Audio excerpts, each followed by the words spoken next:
La vida en Cristo tiene propósito. Amén. Tiene una meta que alcanzar. Así como ustedes, como yo que estudiamos, había algo que alcanzar, había un objetivo. Así es la vida en Cristo. Ahora, la ventaja que dice el apóstol Pablo, que en Él somos más que vencedores. Pero no es una vida sin sentido, es una vida con meta. Pero ahí hay riqueza en cuanto a los pámpanos, la posibilidad de ser cortados. Debemos permanecer en Él.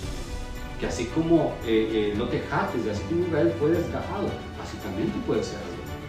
Entonces, para que encontremos sentido a nuestra vida en Cristo, nuestra vida en Cristo no solamente una perspectiva eterna, hermano, de que voy a ser salvo allá en las calles de oro, no. Es una carrera que comenzamos a correr cuando nos trasladaron a su reino.